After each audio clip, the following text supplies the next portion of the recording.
is great. So in 1930, in South Africa, proudly South African, they took the urine from 2 ladies and injected it into the platana. Do you know the good old platana? Yeah, the frog. The frog. Injected it, and within 1930s, this is not true or false, there'll be multiple choices. Right. Within 8 to 12 hours, the oocytes in the ovaries of the platana started multiplying meiotically. I don't know what any of that means, but it sounds so exciting. Yes, confirming that those 2 ladies were pregnant. It was the world's first ever pregnancy test. You took your wee, injected it in a little platana, and they watched, and then in the ovary, those cells started multiplying. You're pregnant, Dharmaki. That's amazing. I mean, look, it sounds like maybe the first medical pregnancy test, because I'm pretty sure that there were pregnancy tests before. You know, where like the local witch would wave, yes, of course, would wave like smoke over you or something and tell you, oh, definitely pregnant. Yeah, is it the duck or the lady? Yeah, that's right. It's the duck. She's a witch. That's right. I'm pretty sure that sort of stuff was happening for ages, but maybe this is the first kind of medically provable pregnancy test. You know, like there's the other. Ooh, she's getting fat. That pregnancy test. Yes. That one works. That one works. That's a pretty good one. You know, the optical, they used to call it, the optical pregnancy test. So has she put weight on exclusively in her belly? Has she developed larger breasts? That used to be a pretty conclusive medical test that you were soon to give birth, you know, within the next few weeks. One of the queens of England had a phantom pregnancy, and she faked the whole thing. She was so in love with the dude from Spain, but they hardly copulate.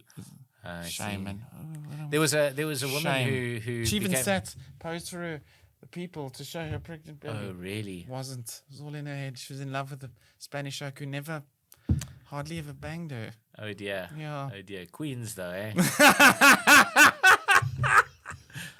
Oh. So there was a woman I'll who get to became the quite multiple famous choice. in America for giving birth to rabbits. This is a real thing. So doctors would come to her house and then she would give birth to a rabbit. Over the course of she'd have a real birth and she'd give birth to a rabbit, and the doctors would swear it was true. But ultimately what was happening was she was hiding the rabbits in her dress and then kind of pouring. But, how thorough were the doctors, to be fair? Like, she had to admit it in the end. It wasn't like a doctor caught her. She had to admit that, no, actually, she'd been... Maybe they were very religious, sort of Quaker doctors. I would guess so. I can't really look under Oh, no! Madam, please, I shall go to hell!